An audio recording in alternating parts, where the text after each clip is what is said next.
Sous la protection des forces de sécurité, près de 15,5 millions d'électeurs sont appelés aux urnes pour renouveler 12 des 18 assemblées provinciales et leurs gouverneurs. Plus de 8 000 candidats sont en lice pour seulement 378 sièges à pourvoir. Abou Chaad est l'un de ces candidats à Bagdad.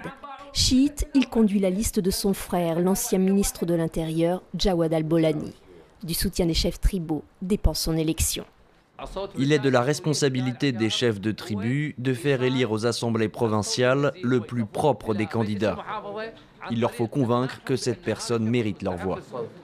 Amélioration des infrastructures, accès à l'emploi, unité nationale, son programme séduit.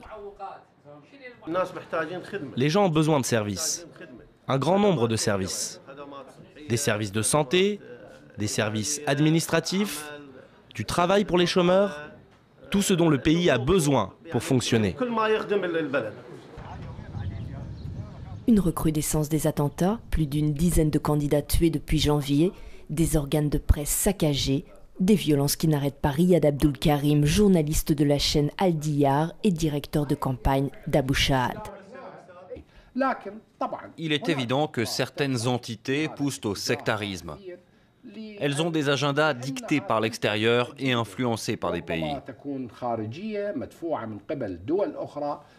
Aider à la libération de tous les détenus, voilà ce que promet le cheikh Mohamed, candidat sunnite du bloc al-Iraqiya al-Arabiya du parti du vice-premier ministre Salah al-Motlaq. Une méthode qui peut rapporter beaucoup de voix. Il nous faut mettre en œuvre des plans stratégiques pour Bagdad et contrôler le chômage. Notre but est de rendre service aux gens et à la société. Le mari et beau-frère de cette femme ont été emprisonnés pour terrorisme. Salah al-Motlaq reste son seul recours. Si je ne voyais pas la télévision Salah al-Motlaq défendre les femmes irakiennes et les opprimées, je ne viendrais pas ici. Des promesses et des cadeaux. Dans l'ancienne base militaire d'Al-Rachid, où vivent des milliers de pauvres, Salah en a été témoin.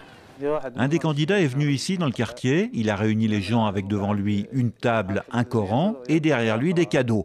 Tous ceux qui ont reçu leurs cadeaux et juré sur le Coran vont voter pour lui. Bien qu'habitués aux promesses non tenues, les Irakiens voteront en masse. Ces élections auront surtout valeur de test pour le Premier ministre, embourbé dans une crise politique.